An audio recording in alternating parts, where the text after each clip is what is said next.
Hello everyone and welcome to the Narcissistic Abuse Recovery Care Network. I'm Dean, the host of the N.A.R.C.N Network and channel, and also the host of the Unmasking the Narcissist channel. Today I'm going to be presenting to you episode 154 on the N.A.R.C.N Network, and the title of episode 154 is The Narcissist's Perfect Vision of You in Acquisition. So what we're going to be talking about here is how the narcissist envisions you when they are in the process of grooming you or acquiring you as a new appliance. And it's just going to talk briefly about the narcissist mindset and what they're actually thinking in this particular instance here.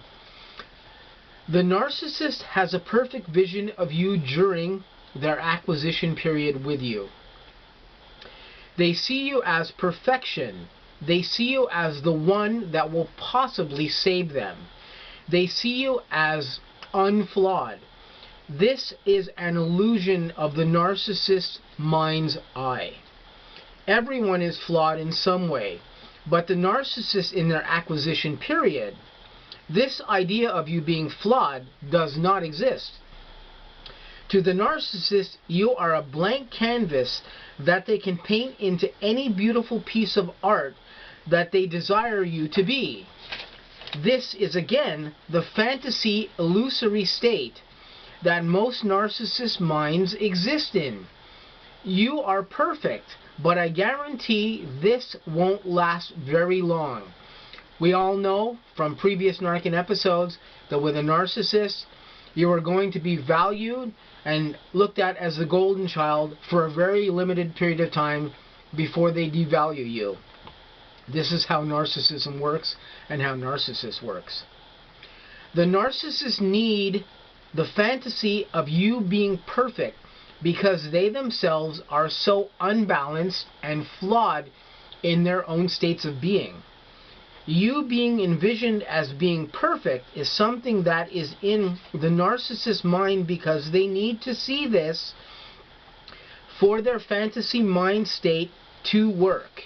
If you are imperfect, as we all are, the things the narcissist justifies about you in their grooming and acquisition period are very unlikely to work for them.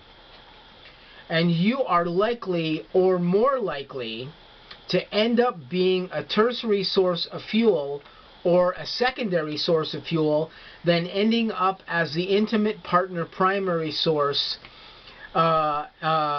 as an appliance or victim that's categorized by the narcissist. That is to say that if you are not doing or not being envisioned in a certain way by the narcissist, you're not going to end up as one of their main appliances. You'll end up as a secondary source.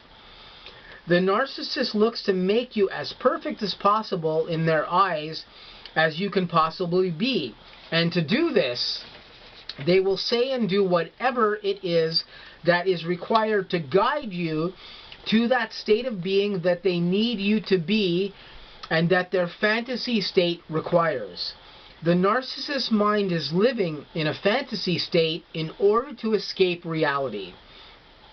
This state that the narcissist lives in may not even be a necessary state for the narcissist to be thinking in.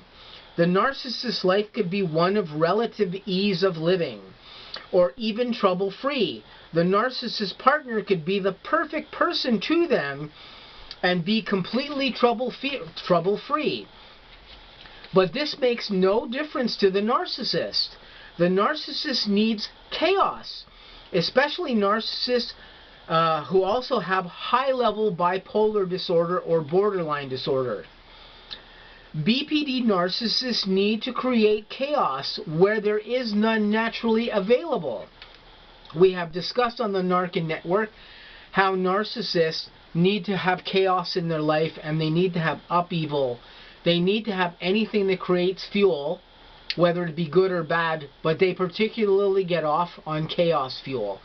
If you're looking up any information or need to know about this, you can find lots of information about this from other narcissistic experts on the network, but I also have information about this in other videos on the N.A.R.C.N network. So, narcissistic personality disorders and bipolar disorders, individuals need to be stimulated or they get bored with the people or victims and they lose focus. It's just the way that they are. And this is all a part of that fantasy state that many NPD people and bipolar disorder people live in constantly. The narcissist is always looking for that perfect person, that perfect toy molded into the perfect subservient ideal of what they want or desire. And for a time, almost all appliances of the narcissist will encounter either becoming an ideal or perfect person or victim to that narcissist, or they will at least be groomed as a possible prospective candidate to be in the position of being the narcissist intimate partner primary source, which, as we know, the IPPS is the main individual that the narcissist is actually dealing with, and not the secondary sources that the narcissist is dealing with. So a narcissist will groom everybody to become this possible intimate partner primary source. But many people won't become an intimate partner primary source because they don't have the proper things that address what the narcissist needs for that fantasy state of existence that the narcissist lives in. So when you do not have what the narcissist needs in that way, you will not become an intimate partner primary source. You'll probably become a secondary source. Alas, this is almost assured to never last with the narcissist in any permanence. No matter what it is you become with them, whether it's an intimate partner primary source, whether it's a secondary source, nothing is going to be permanent with a narcissist. You will fall out of fancy with the narcissist, and you will fall out of favor with the narcissist, to be cast aside in favor of the next fantasy that happens along in the narcissist sights. So the narcissist, and part of their fantasy state, they have to see you as this possible perfect person. It's something that almost all narcissists have to envision and try to fantasize about. It's part of the way their brains work, and part of what fuels them, and part of what allows them to pursue you, part of what allows them to become involved with you, even if they may be involved with another person, even if they may be married, if they may be attached in some other ways. It's this fantasy state that they live in, that they need to see everybody in at some particular time, or that they need to groom everybody through to see whether or not you become a candidate for the narcissist to become involved with you in a much more serious way. And this is basically the topic I wanted to talk to you about, and the fantasy state of the narcissist and their perfect vision of you in episode 154.